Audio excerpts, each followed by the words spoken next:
Gandamak, Afghanistan, near Gandamak village. It's icy cold.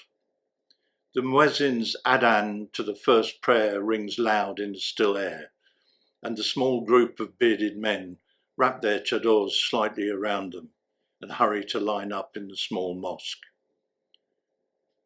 The words of the call echo in the early morning. Masood stands in the second line, an older man and a battle-hardened commander. He hides his seniority and seldom speaks. The respect comes from his actions. He's never far from the thickest of the fighting in the attacks, encouraging the younger men with a firm grasp on the shoulder or a fierce shout. He's not a big man and drags a damaged leg after him. It aches a little in the deep cold. But in the noise of a fight, he grows in stature and commands by the weight of his personality.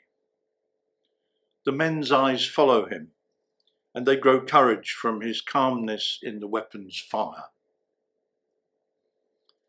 Sometimes kneeling in prayer, Masood's mind wanders.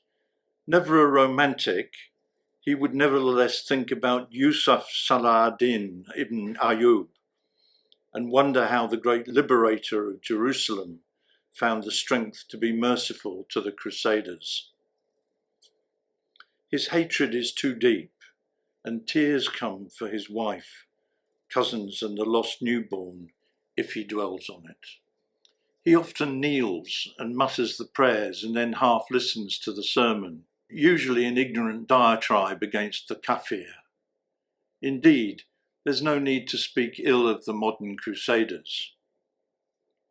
In their camouflage helmets, Oakley wraparounds, headsets, and airships that grunt like elephants and dispense death.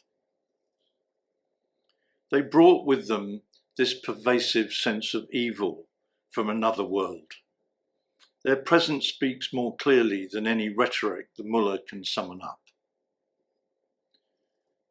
Masood understands the ancient warriors of the time of Saladin, who had seen the Crusaders first as mere ignorant barbarians who could be safely ignored or tricked. They were armoured human tanks that could be manipulated to fight for one tribal side or another. Finally, they were a corrosive evil that had to be erased from Islam. These aliens had no sense of God, no sense of honour, no sense of family and no worth. The Quran forbids killing, but Allah sanctioned the holy jihad in defence of his people. And the deep Pashtun sense of fairness and justice allowed the criminal killers to be pursued. For reasons not understood by Masood, they have invaded his home and land and destroyed his crops and family. It was an affront to every sense Masood possesses. They would be put out. He feels no sense of irony. Great Saladin was born in Tikrit, in what is now Iraq, the hometown of Saddam Hussein. It's the present day that matters and what it will bring. For Masood, kneeling in prayer to a merciful God, this conflict is not a war as understood by diplomats or Western soldiers.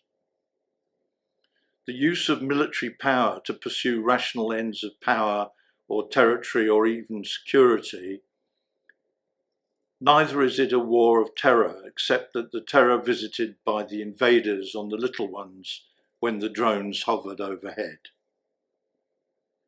It is ridding his house of vermin.